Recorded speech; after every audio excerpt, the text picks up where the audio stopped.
नमस्कार, welcome to online classes of Adarsh Shikshan Sansthan. पिछले video में हमने सेकंड चैप्टर द सुनामी का थर्ड पार्ट शुरू किया था, जिसके अंतर्गत हमने पढ़ा कि जानवरों के पास एक विशेष शक्ति या जिसको सिक्स्थ सेंस बोलते हैं वो होती है, जिसके द्वारा उनको आने वाली प्राकृतिक जो आपदाएं हैं उनके बारे में पूर्वानुमान होता है। उनको पहले ही पता चल जाता है कि कौन सी आपदा आने वाली है। कुछ एक्सपर्ट्स ये मानते हैं कि उनके पास कुछ स्पेशल हियरिंग होती है, तीव्र सुनने की क्षमता होती है, जिसके माध्यम से वो पृथ्वी के अंदर होने वाले परिवर्तन को पहले ही सुन लेते हैं।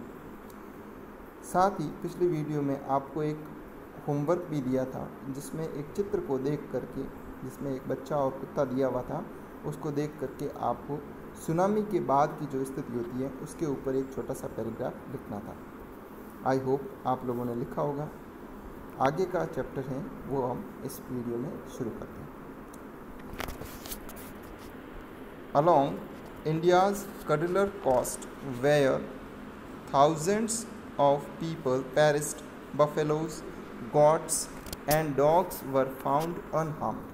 The Yala National Park in Sri Lanka is home to a variety of animals including elephants, leopards and 130 species of birds. 60 visitors were washed away from the Patangala beach inside the park, but no animal carcasses were found except for 2 water buffaloes. About an hour before the tsunami hit, people at Yala National Park had observed 3 elephants running away from the Patangala beach. Along India's Cuddler Coast, Cuddalore नाम का एक किनारा है भारत में, उसके किनारे where thousand of people perished, perish का मतलब होता है नष्ट हो जाना, मर जाना, जहाँ पर हज़ारों लोग मारे गए। यानी कि भारत का जो कडलर किनारा है, कोस्ट है, उस पर हज़ारों लोग मारे गए।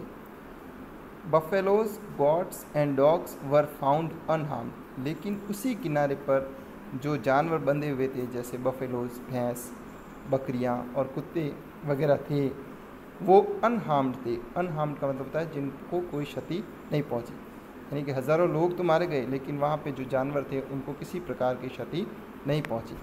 The Yala national park in Sri Lanka is home to a variety of animals including elephants, leopards and 130 species of birds.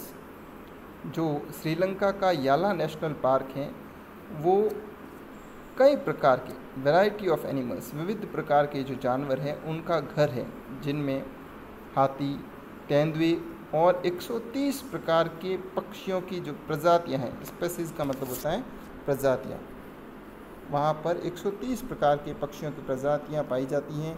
साथ ही हाथी, तेंदुए, विभिन्न प्रकार के जानवर पाए जाते हैं। वहाँ की बात बता रहा है। 60 visitors were washed away from the पतंगाला beach inside the park. उस याला नेशनल पार्क के अंदर एक बीच है पतंगाला नाम का, उस बीच पर जो 60 विजिटर्स थे, 60 लोग जो घूमने के लिए आए थे, वो उस बीच के किनारे से बह गए। बट लेकिन नो एनिमल करकासिस, करकासिस का मतलब होता है एक प्रकार के जो शव होते हैं, शव कह सकते हैं करकासिस का मतलब, लेकिन जानवरों के शव किसी प्रकार के नहीं पाए गए। जानवरों के जो मृत शरीर हैं वो वहाँ पर देखने को नहीं मिले, जबकि जो 60 लोग थे वो मर गए।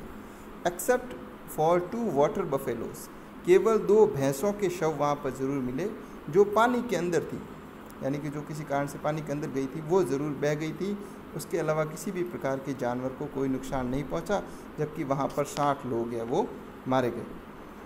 About an hour before the tsunami hit, और सुनामी आने से या सुनामी के चोट करने से 1 घंटे पहले, people at Yala national park had observed 3 elephants running away from the पतंगाला beach. People at Yala national park, जो याला नेशनल पार्क के पास में लोग थे, उन्होंने ये ऑब्ज़र्व किया, ऑब्ज़र्व का मतलब होता है महसूस करना। उन्होंने ये महसूस किया कि जो 3 हाथी थे वो पतंगाला बीच से दूर भाग रहे थे। कहने का मतलब सुनामी आने के 1 घंटे पहले ही उन हाथियों को पूर्वाभास हो गया था और जिसकी वजह से वो उस बीच को, समुद्र के किनारे को छोड़ करके भाग रहे थे। A Sri Lankan gentleman who lives on the coast near Galle said his 2 dogs would not go for their daily run on the beach. They are usually excited to go on this outing, he said, but on that day they refused to go and most probably saved his life. आगे एक Sri Lankan gentleman के बारे में बताता है कि a Sri Lankan gentleman who lives on the coast near Galle, जो गैले नाम का एक किनारा है श्रीलंका में, उसके किनारे रहने वाला एक श्रीलंका का व्यक्ति बताता है his 2 dogs would not go for their daily run on the beach. जो उसके जो 2 कुत्ते हैं जिनको वो उस किनारे पर रोज़ाना दौड़ाने के लिए ले जाता है, उन्होंने वहाँ जाने से मना कर दिया। यानी कि रोज़ तो वो कुत्ते जाते हैं, लेकिन उस दिन उन्होंने अपने वहाँ पर किनारे पर जाने से कुत्तों ने स्वयं ही मना कर दिया। They are usually excited to go on this outing, जबकि रोज़ाना तो वो लोग एक्साइटेड रहते हैं, कुत्ते खुद बहुत ज़्यादा उत्तेजित रहते हैं वहाँ जाने के लिए। यानी कुत्ते खुद मालिक को कहते हैं या इशारा करते हैं कि हमें वहाँ ले जाओ, लेकिन उस दिन उन्होंने स्वयं जाने से मना कर दिया। तो शायद उनको जो सुनामी आने का सेंस हो गया था, इस वजह से उन्होंने मना कर दिया। He said but on that day they refuse to go, लेकिन उस दिन जिस दिन सुनामी आई थी उस दिन कुत्तों ने ही वहाँ जाने से रिफ्यूज़ कर दिया, मना कर दिया। And most probably saved his life, और उनके मना करने की वजह से वो व्यक्ति बताता है कि उन्होंने शायद मेरी भी, संभवतः उन्होंने मेरी भी जान बचाई है। तो इस प्रकार से कहने का भाव ये है कि जानवरों को जो सुनामी या भूकंप वगैरह जो भी प्राकृतिक डिज़ास्टर्स आते हैं उनके बारे में पहले ही पूर्वानुमान लग जाता है। Thank you. नेक्स्ट वीडियो में हम क्वेश्चन आंसर करेंगे।